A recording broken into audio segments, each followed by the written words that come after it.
I'm Dale Weiler. And I'm Lodi Woods. And together we are Weiler Woods for Wildlife. The most recent piece that I've done on a hellbender has a very unusual beginning. Well, it started with a Facebook post that my sister did of rocks stacked in a stream. And we thought, wow, that looks really cool.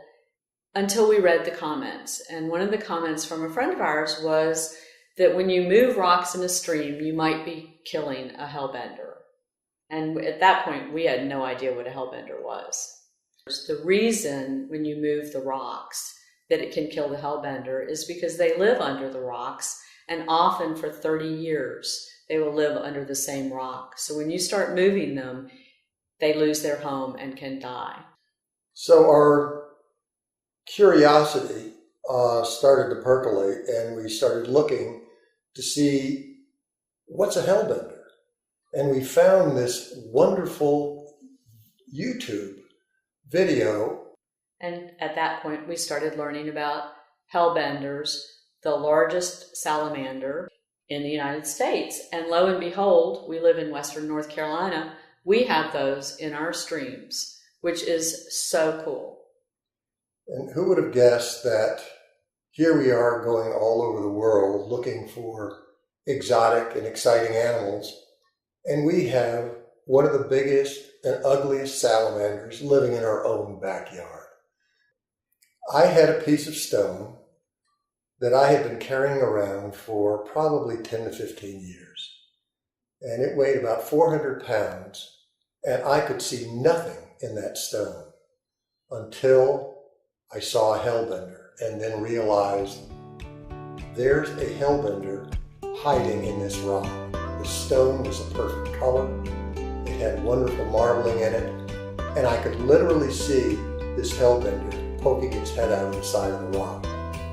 So this serendipitous opportunity of seeing a YouTube video allowed me to unearth, I think, one of my best pieces. And it probably took me about 4 months to completely extract this beauty from the stone.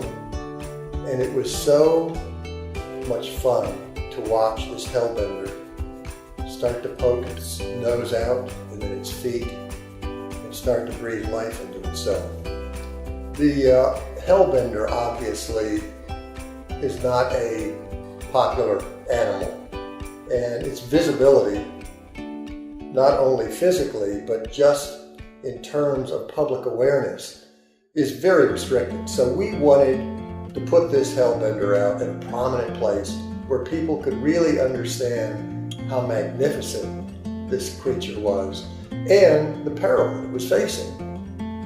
And the more we looked, the more we realized that the North Carolina Zoo would be the perfect placement for this piece. And what we learned as we worked with the zoo, that the zoo is very involved in a lot of different amphibian conservation projects. And so while hellbenders are in great peril, not only from moving rocks in the streams, but there's also pollution, loss of habitat. So we really wanted to bring the public awareness up. And so by donating the hellbender sculpture to the zoo, they have ended up redoing their entire hellbender exhibit. And they're even going to have a touchstone screen for children to be able to learn more about hellbenders and our native fish. Meanwhile, the hellbender will be in front of the exhibit, and it will be sort of dark and slimy and wet, and the kids and adults will all be able to see what an actual hellbender looks like. And touch. And touch it. And we're thrilled with the opportunity to help the awareness about the hellbender and hopefully help